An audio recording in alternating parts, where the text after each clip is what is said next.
Hello तो नमस्कार मित्रांनो, आज आपण जाणार आहोत गणपती दर्शनासाठी। म्हणजे आज गणेश चतुर्थी असल्यामुळे आज जाणार आहे मी गणपती दर्शनासाठी।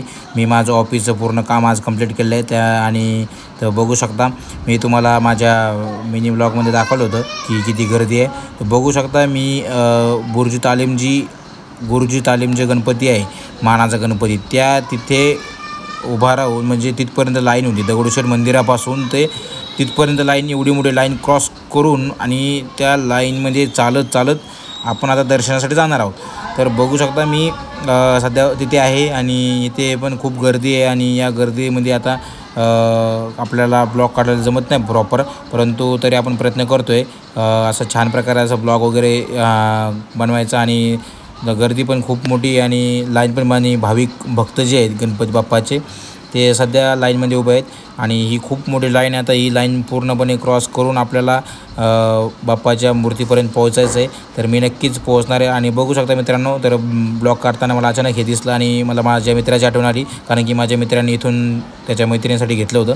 तर ठीक आहे, जाऊ दे। आता हे बघू शकता मित्रांनो, हे गावाकडे कोणी काय याला विचारत नाही, कोणी खात नाही, आपण डायरेक्ट जनावराला टाकून देतो आणि इथं ते 30 रुपयाला आणि 35 रुपयाला छोट्याशा चहाच्या ग्लासमध्ये मिळते।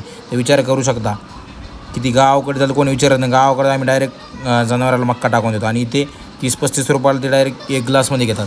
शहरातले म्हणजे ते म्हणतात ना शहरातील चोचले, तसा एक प्रकार आहे। तर मग इथे जोगेश्वरी फ्रेममध्ये मी आता महाराजांना बघितलं आणि महाराजांना मुजरा केला आणि मग नंतर आता मी परत लाईनमध्ये उभं राहून पुढे चालत होतो आणि अचानक चालता मला आता म्हणजे जवळ आलो होतो मंदिराच्या, त्यामुळे मला खूप छान वाटलं। अरे यार आणि खूपच पाय वगैरे गळून गेले होते आणि नंतर मला जेव्हा स्वामी महाराजांचं मंदिर दिसलं दगडूशेठच्या बाजूचं तेव्हा थोडं बरं वाटलं मनाला की अरे आलो आहे जवळ आपण आता। तर मग इथे स्वामी महाराजांची फ्रेम दिसली आणि महाराजांच्या फ्रेमला पण नमस्कार केला आणि साईडला गणपती बाप्पाची मूर्ती होती, बाप्पाला पण नमस्कार केला आणि बाप्पाला म्हटलं लवकर बोलव तुझ्याजवळ मला तुझ्या मूर्तीजवळ।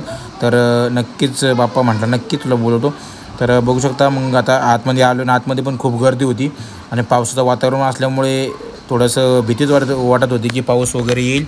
तरी पण एवढी म्हणजे एवढ्या दूरपासून एवढ्या लाईनमध्ये उभा राहून इथपर्यंत पोहोचलो आहे आणि आता शेवट बाप्पाच्या मूर्तीजवळ जाऊन सुद्धा दर्शन वगैरे घेऊन आलो आहे। आणि बघू शकता मी आता बाप्पाच्या मूर्तीजवळ जाऊन फोटो वगैरे व्हिडिओ वगैरे घेणं अलाउड नाही आहे, तरी पण मी माझ्या मोबाईलमध्ये खिशामध्ये मोबाईल टाकून मी घेतलेला आहे आणि या ब्लॉगमध्ये मी झूम करून तुम्हाला दाखवते। मी मूर्तीच्या जवळ जाऊन व्हिडिओ घेतलेला आहे, पण तो व्हिडिओ माझ्या मिनी ब्लॉगमध्ये शॉर्ट्स व्हिडिओमध्ये टाकलेला आहे। तर ते पण व्हिडिओ तुम्हाला मी याच्या हे करतो खाली देतो रिलेटमध्ये, तर तुम्ही तो बघू शकता। तर मी आता जवळपास म्हणजे बाप्पाचं दर्शन वगैरे घेतलेलं आहे आणि इथे साईडला महादेवाचं मंदिर आहे त्याचं पण दर्शन वगैरे घेतलं आहे आता। आणि इथून मी जाणार आहे आता इथे म्हणजे दगडूशेठ गणपतीजवळच सुदामाची पोहे भेटते, ते पोहे वगैरे खाऊन मस्तपैकी मग जाणार आहे घरी। तर बघू शकता आपण 2 प्लेट पोहे वगैरे घेतलेले, आता पोहे वगैरे घेतल्यानंतर खाऊन मस्तपैकी घरी जाणार आहे। तर तुम्हाला आजचा ब्लॉग कसा वाटला ते नक्की कमेंटद्वारे सांगा। मेरा ये चैनल सब्सक्राइब करें और मेरे हर अपडेट आपको मिले इसके लिए बेल आइकन जरूर दबाइएगा।